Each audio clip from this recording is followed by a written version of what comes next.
materi PPH pasal 26 bab 16 dengan saya Cika Ditya Ponco dengan NIM 240121040. Saya Cika Terena Saumi dengan NIM 240121051. Saya Arya Dinato dengan NIM 240121004. Saya Mira Aulia dengan NIM 240121059. Audio Jungle.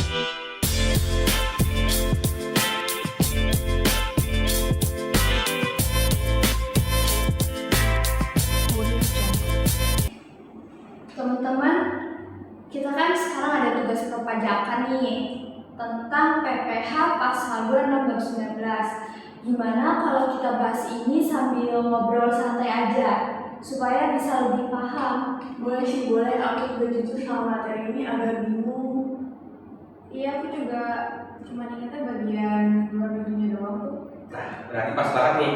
Gimana kalau kita bahas bareng-bareng dari dasarnya dulu biar makin paham. Jadi gini, PPH pasal 26 itu merupakan pajak atas penghasilan yang diterima wajib pajak luar negeri dari Indonesia. Wajib pajak luar negeri maksudnya orang asing. Ia bisa orang pribadi atau badan yang tinggal atau berdomisili di luar Indonesia dan tidak punya BUT atau bentuk usaha tetap di sini. Kalau punya BUT gimana? Nah, kalau punya BUT itu masuknya ke pasal 5 dalam P3B, udah bukan pasal 26 lagi. Oh, oke. Berarti inti pasal 26 itu buatnya nggak usah buat punya usaha yang nggak punya cabang atau usaha tetap yang di Indonesia ya.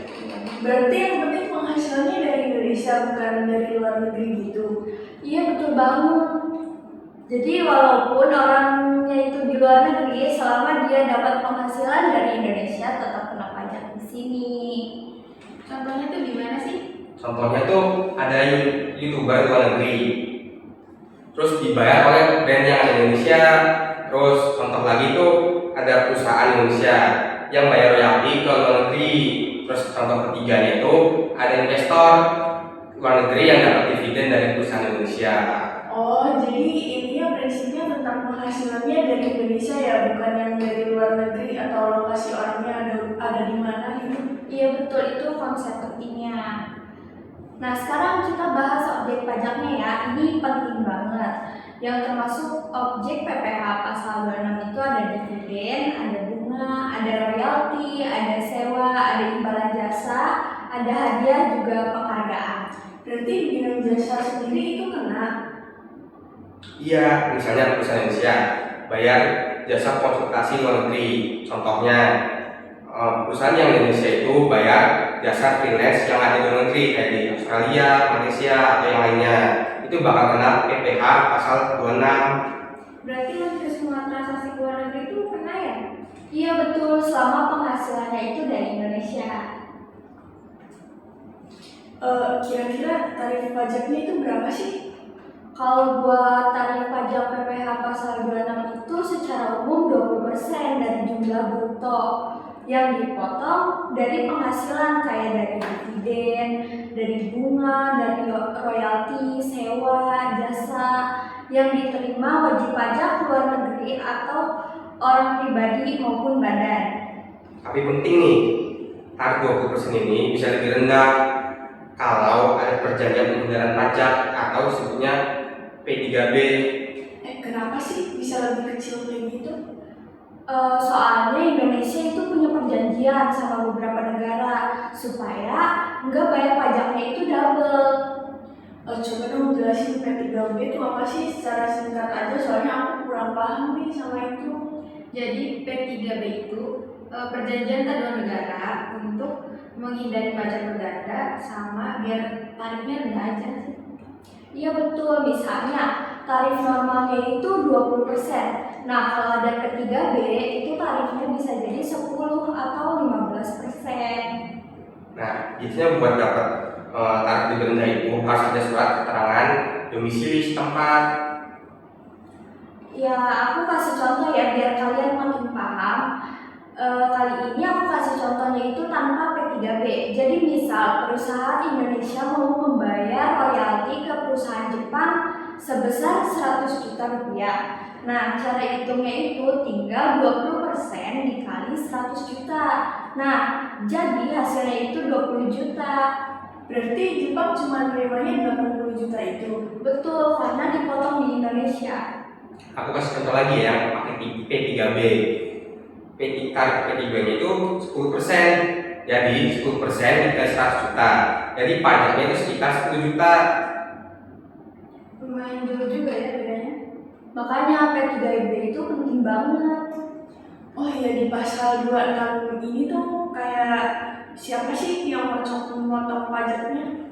Yang memotong itu pihak Indonesianya, dapat berupa badan usaha, instansi pemerintah, ataupun individu tertentu, dan yang membayar royalti ke bunga atau luar negeri. Jadi pemotongannya langsung otomatis gitu. Iya, sistem itu disebut withholding tax gitu. Jadi penerima dari luar negerinya ya tinggal menerima bersihnya aja.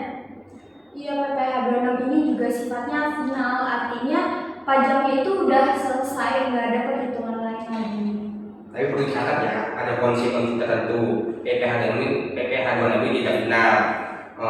Ini hanya berlaku kalau yang punya usaha tetap atau BUT, atau orang yang punya usaha di luar negeri yang udah berubah statusnya, maka ini dikenai wajib pajak dalam negeri.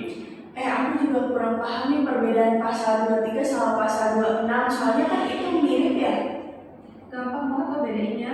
Kalau PPh 23 tuh dalam negeri, kalau PPh 26 ya buat luar negeri. Nah, tarifnya juga beda. Kalau PPh 23 itu 2% sampai 15%, sedangkan PPh 26 itu tarifnya 20% atau ikut P3B. Nah, kalau kayak gini kan aku mulai paham nih. Kan kita udah bahas nih kayak dari dasarnya, kayak objek pajaknya, dan lain-lain. Jadi aku simpulin ya, PPh 26 itu wajib pajak luar negeri. Tarif umumnya itu 20% dari bruto. Bisa lebih kecil juga kalau misalkan ada P3B.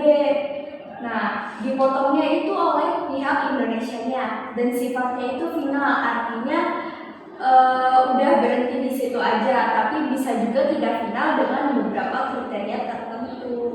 Akhirnya aku ngerti juga materi ini. Kalau dijelasin santai gini ternyata lebih gampang ya buat menghafalnya. Tapi bentar, aku juga mau lebih kompleks dong dalam ininya.